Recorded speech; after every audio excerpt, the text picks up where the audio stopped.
یہ بات بہت مشہور ہے، دل صاف ہونا چاہیے۔ ٹھیک ٹھاک پڑھے لکھے لوگوں کو میں نے خصوصاً خواتین کو سنا ہے، دل صاف ہونا چاہیے، پردہ ہو نہ ہو دل صاف ہونا چاہیے۔ دل صاف ہو، زبان سے جو مرضی کرتے رہیں، نتیجہ نکلتا ہے۔ دل صاف ہو، کانوں سے جو مرضی سنتے رہو۔ دل صاف ہو، ہاتھوں سے جو مرضی کرتے رہو۔ دل صاف ہو، پاؤں سے یہ جو کچھ کرتے رہو۔ جوارح جارح کی جمع ہے۔ امیر المومنین علیہ السلام نے دعائے کمیل جو آپ ہر شب جمعہ پڑھتے ہیں، اس میں اللہم قو علی خدمتک جوارحی، اپنی خدمت کے لیے، پالنے والے تیری خدمت کے لیے۔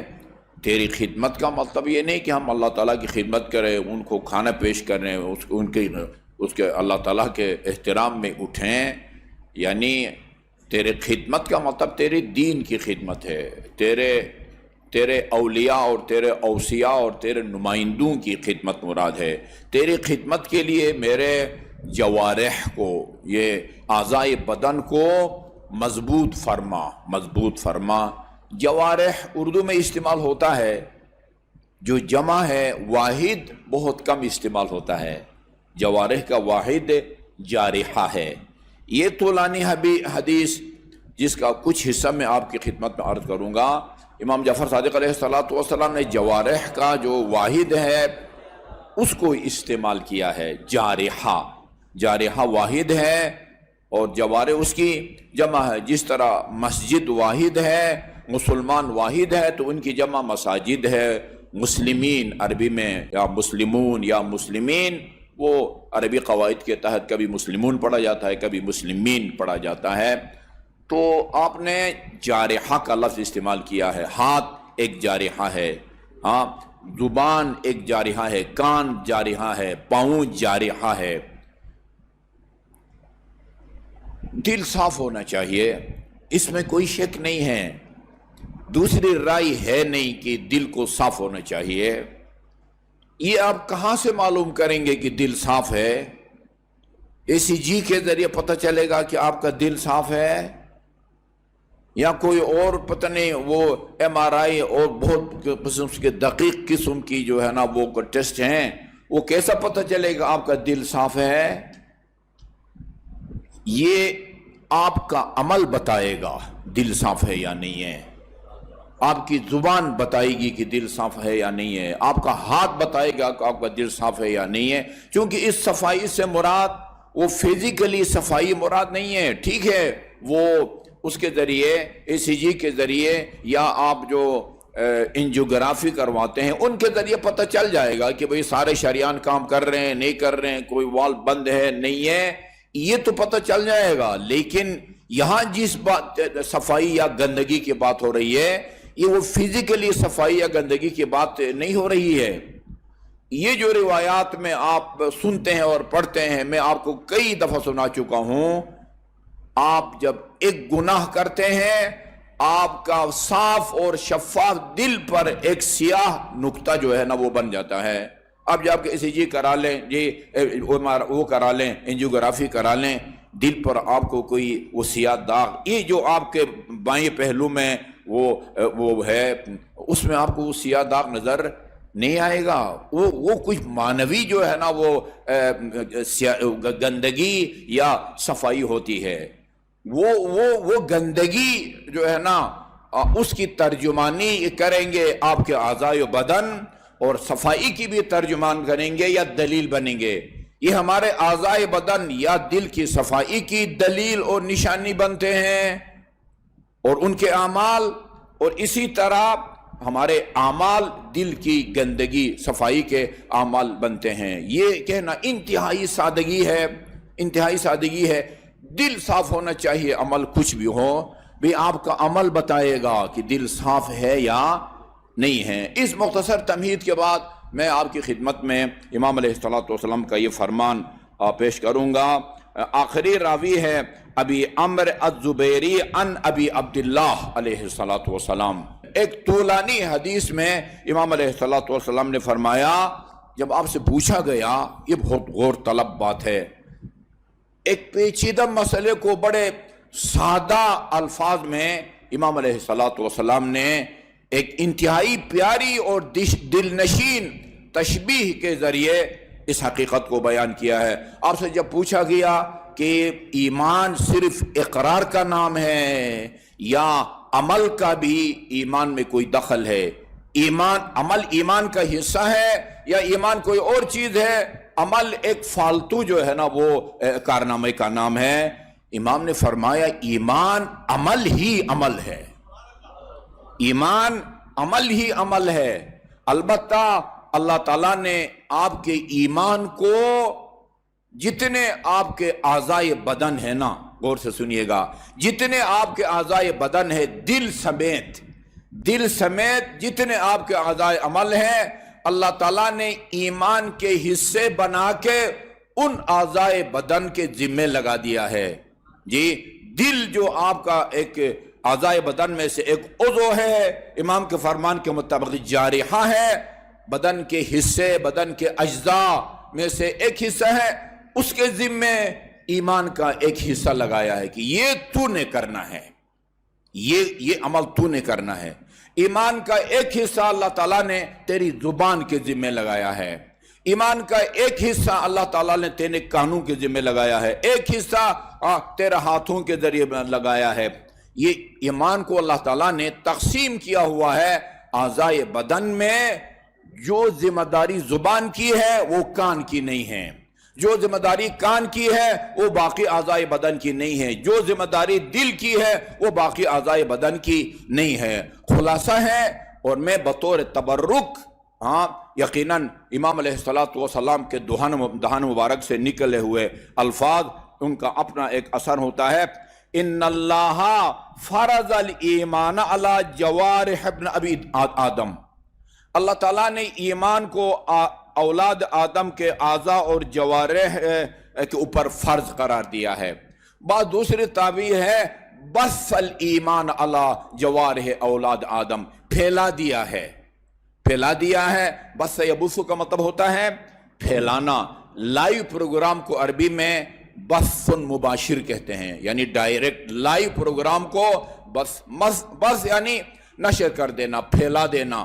بعد میں ہے بس الایمان علی جوارح ابن آدم، اللہ تعالیٰ نے پھیلا دیا ہے، تقسیم کر دیا ہے اعمال کو، ایمان کو اولاد آدم کے اعضائے بدن کے اوپر۔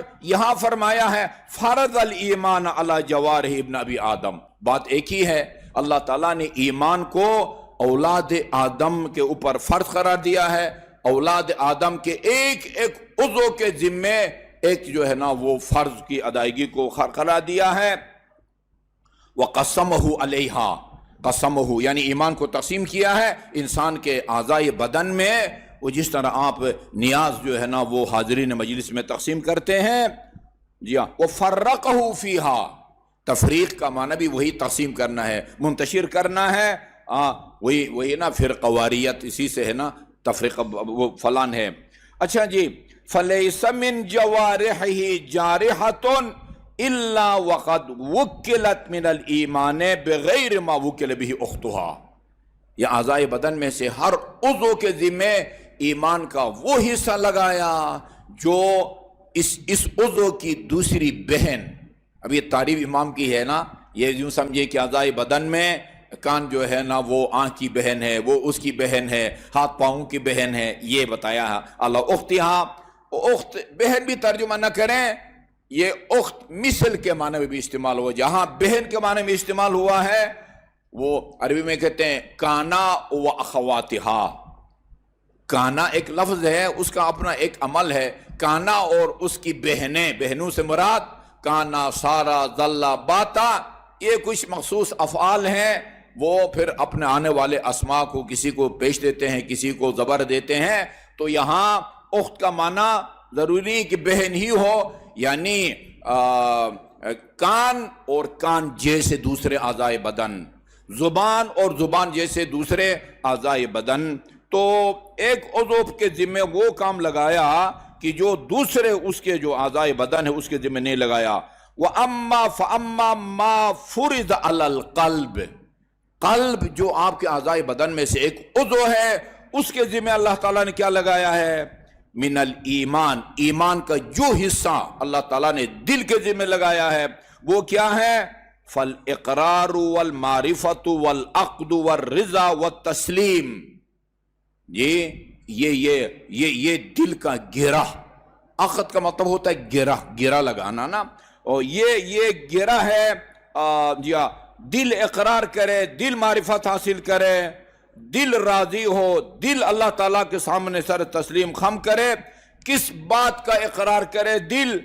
بِأَن لَا إِلَهَ إِلَّا وَحْدَهُ لَا شَرِيكَ لَهُ إِلَٰهًا وَاحِدًا لَمْ يَتَّخِذْ صَاحِبَةً وَلَا وَلَدًا، دل اس چیز کا اقرار کرے، دل اس کا اقرار کرے سوائے خدا کے کوئی معبود نہیں ہے، اور یہ کہ یعنی خدا کی نہ کوئی ہمسر ہے نہ اس کی کوئی اولاد ہے، وَأَنَّ مُحَمَّدًا عَبْدُهُ وَرَسُولُهُ، محمد صلی اللہ علیہ وسلم وہ اللہ تعالیٰ کا بندہ ہے اور اس کا رسول ہے۔ دل اس چیز کا اقرار کرے، زبان کا اقرار اور ہے، دل کا اقرار، اور عقیدہ یعنی دل کا اقرار، ٹھیک ہے نا جی؟ اللہ کے وجود کا عقیدہ رکھنا یہ دل کا اقرار ہے، اللہ کی وحدانیت پر ایمان رکھنا، عقیدہ رکھنا یہ دل کا اقرار ہے۔ زبان کا اقرار اور ہے، دل کا اقرار اور ہے، یہ سارے کے سارے دل کے ہیں۔ اور کس چیز کا دل عقیدہ رکھے؟ وَالْإِقْرَارُ بِمَا جَاءَ مِنْ عِنْدِ اللَّهِ مِنْ نَبِيٍّ أَوْ كِتَابٍ، اور جو کچھ اللہ تعالیٰ کی طرف سے آیا ہے، نبی بھیجے گئے ہوں یا نبیوں کو دی گئی کتابیں ہوں، ان سب پر ایمان لانا، ان سب کا اقرار کرنا، یہ ہے دل کی ذمہ داری، دل کا اقرار۔ اچھا جی، چنانچہ وہ قرآنی آیات کو پھر جو ہے نا وہ پیش کرتے ہیں، اِلَّا مَنْ اُكْرِهَ وَقَلْبُهُ مُطْمَئِنٌ بِالْإِيمَانِ، اس آیے کریمہ کو عام طور پر تقیہ کے جواز کے طور پر پیش کرتے ہیں۔ جو اللہ تعالیٰ کے انکار کرے جی وہ اس کا انجام بہت برا ہوگا۔ اِلَّا مَنْ اُكْرِهَ وَقَلْبُهُ مُطْمَئِنٌ بِالْإِيمَانِ، ماں سوائے اس آدمی کے کہ جو دل سے مطمئن ہے، خدا کو مانتا ہے، خدا کی وحدانیت کا بھی قائل ہے، لیکن جان بچانے کی خاطر اکرہا، اس کو مجبور کیا گیا ہے۔ وہ کہتے ہیں جناب ابو ذر کے بارے میں ہے نا جی، تو یہ دل کی بات ہو رہی ہے۔ وَلَمْ تُؤْمِنْ قُلُوبُهُمْ، اسی طرح وَقَالَ الَّذِينَ قَالُوا آمَنَّا بِأَفْوَاهِهِمْ، وہ لوگ کہ جو کہتے ہیں، وہ اپنے زبان سے کہتے ہیں ہم ایمان لے آئے، وَلَمْ تُؤْمِنْ قُلُوبُهُمْ، یہ اسی دل کے اقرار کی طرف اشارہ ہے۔ زبان کا اقرار کافی نہیں ہے جب تک دل سے اقرار نہ کیا جائے۔ منافقین یہی کہتے تھے، منافقین کی خصوصیت اللہ تعالیٰ نے بیان کی ہے، یقولون بِأَلْسِنَتِهِمْ مَا لَيْسَ فِي قُلُوبِهِمْ، دل سے وہ باتیں کرتے ہیں جو ان کے زبان سے وہ بات کرتے ہیں جو ان کے دل میں نہیں ہیں۔ سورہ منافقین کے آغاز میں ہے، منافقین کہتے ہیں آپ کے سامنے آ کے ہم گواہی دیتے ہیں کہ آپ اللہ تعالیٰ کے رسول ہیں، اور اللہ خود گواہی دیتا ہے کہ آپ رسول ہیں اللہ تعالیٰ کے، لیکن منافقین جھوٹ بولتے ہیں، منافقان جھوٹ بولتے ہیں، نعوذ باللہ، آپ اللہ کے رسول نہیں ہیں، نہیں، یعنی یہ جو بات کرتے ہیں کہ ہم اللہ تعالیٰ، آپ اللہ تعالیٰ کے رسول ہیں، یہ ان کے دل کی آواز نہیں ہے، ان کو منافق کہا گیا ہے۔ جی ہاں، اسی طرح دل کے عمل کی طرف اشارہ کیا ہے اللہ تعالیٰ، 2-3 آیات کو دل کا عمل اور دل کے اقرار کے نمونہ اور مثال کے طور پر امام علیہ السلام نے فرمایا ہے۔ فرمایا ان تبدوا ما فی انفسکم او تخفوہ یحاسبکم بہ اللہ، تمہارے دلوں کے اندر جو باتیں ہیں نا ان کو تم زبان سے ظاہر کرو تو بھی خدا تمہارا محاسبہ اور مواخذہ کرے گا، چھپائے رکھو تو بھی تمہارا محاسبہ کرے گا۔ دل سے انکار، اس کا بھی خدا محاسبہ کرے گا۔ دونوں صورتوں میں وَيُعَذِّبُ مَن يَشَاءُ، خدا جس کو چاہتا ہے عذاب دیتا ہے اور جس کو چاہے وہ بخش دیتا ہے۔ ایسے ہی استخارہ کر کے خدا نہیں بخشتا، بندہ کو کام کرے جس کے نتیجے میں خدا اس کو گناہوں کو بخشتا ہے۔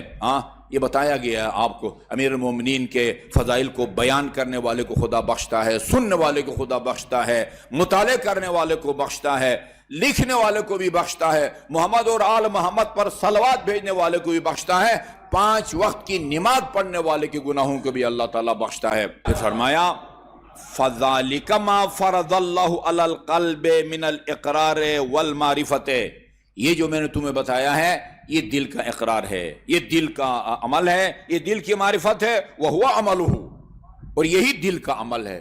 نے کہا تھا نا ایمان عمل ہی عمل ہے، یہ اور بات ہے کہ زبان کا عمل اور ہے، ہاتھ کا عمل اور ہے، دل کا عمل اور ہے، یہ اس کا دل کا وہ عمل ہے۔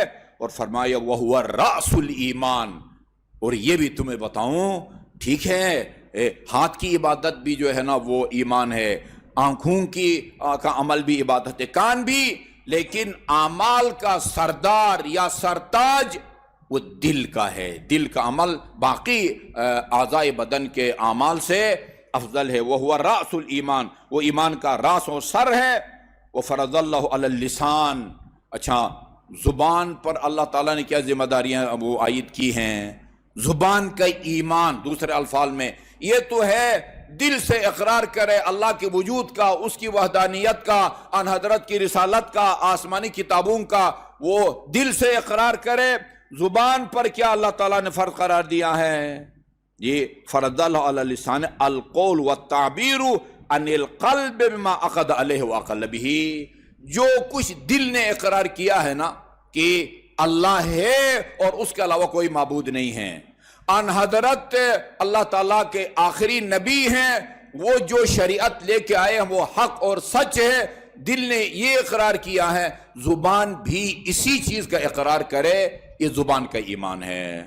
لا الہ الا اللہ محمد رسول اللہ کا عقیدہ یہ دل کا عمل ہے، اور زبان سے جب آپ کہتے ہیں لا الہ الا اللہ محمد رسول اللہ، یہ آپ کی زبان کا ایمان ہے۔ جی قال تبارک و تعالی، یہ چند ایک آیات پیش کرتے ہیں جس میں یعنی زبان کے ایمان کی طرف اشارہ کرتے ہیں۔ زبان کے ایمان کا ایک حصہ قولوا للناس حسنا، جب بھی لوگوں سے بات کرو طریقے سے بات کرو، اچھے انداز میں بات کرو۔ جی بد کلامی کے مقابلے میں قول حسن ہے، یہ زبان کا عمل ہے۔ قولوا آمنا بالذی انزل الینا، یہ خدا فرما رہا ہے، دیکھیں خود کا کلمہ پڑھو، یہ دل میں صرف عقیدہ رکھنا یہ کافی نہیں ہے، زبان سے اقرار کرو۔ ہاں زبان سے اقرار کرنے کے نتیجے میں تمہاری جان کو خطرہ ہے، پھر بے شک اقرار مت کرو، وہ تمہارے دل کا جو عقیدہ ہے اسی کو ہم قبول کر لیتے ہیں۔ قولوا آمنا بالذی انزل الینا، ہم ایمان رکھتے ہیں ان چیزوں پر جو نازل کی گئی ہے، وہ انزل الیکم، اور تمہاری طرف جو نازل کی گئی ہے، الہنا و الہکم واحد، تمہارا معبود اور ہمارا معبود ایک ہی ہے، ونحن لہ مسلمون، اور ہم سب وہ اللہ تعالیٰ پر ایمان رکھتے ہیں۔ فہذا ما فرض اللہ علی اللسان، یہ ہے ایمان کا وہ حصہ جو اللہ تعالیٰ نے زبان کے ذمے لگایا ہے۔ وَهُوَ عَمَلُهُ، اور یہی زبان کا عمل ہے۔ وَفَرَضَ عَلَى السَّمْعِ أَن يَتَنَزَّهَ مِنَ الْإِسْتِمَاعِ إِلَى مَا حَرَّمَهُ اللَّهُ، کان کی کیا ذمہ داری ہے؟ کان کی ذمہ داری یہ ہے کہ ان آوازوں کو، اس گفتگو کو نہ سنے جس گفتگو کے سننے کو اللہ تعالیٰ نے حرام قرار دیا ہے۔ اللہ تعالیٰ نے وہ گانا سننے کو حرام قرار دیا ہے۔ یہ کان کا ایمان اور اس کا عمل یہ ہے کہ گانا مت سنے، غیبت مت سنے، اور جو عمل بھی یا گناہ بھی کان سے کیے جا سکتے ہیں، کان کا عمل، کان کا ایمان یہ ہے کہ وہ ان قابل اعتراض اور ناپسندیدہ آوازوں اور گفتگو کو نہ سنیں، بلکہ اخلاقی جرت پیدا کریں۔ اگر کسی محفل میں کسی مومن کے خلاف بات کی جا رہی ہو، اخلاقی جرت پیدا کریں، روکے ٹوکیں، نہیں رکتے، نہیں ٹکتے، نہیں وہ رکتے، تو پھر آپ اس محفل کو چھوڑ کے اٹھ جائیں۔ یہ قرآن میں لکھا ہوا ہے، جب لہو لعب کی باتیں ہونے لگے یا کسی کی غیبت کی بات ہونے لگے، روکو، روکنے کی تاکید کی گئی ہے، فضیلت بیان کی گئی ہے، اور خاموشی سے غیبت کرنے والے کی حوصلہ افزائی کرنے اور اس کو داد دینے کی شدید مذمت جو ہے نا وہ کی گئی ہے۔ تو یہ کان کی عبادت ہے کہ وہ قابل اعتراض جو آوازیں ہیں یا گفتگو ہیں ان سے وہ گریز کیا جائے۔ وَأَن يُعْرِضَ عَمَّا لَا يَحِلُّ لَهُ مِمَّا نَهَى اللَّهُ عَنْهُ، اعراض کرے، کنارہ کشی اختیار کرے ان آوازوں کو سننے سے جن کو اللہ تعالیٰ نے حرام قرار دیا ہے۔ جی ہاں، اسی طرح آیہ کریمہ کی تلاوت فرمائی امام علیہ السلام نے۔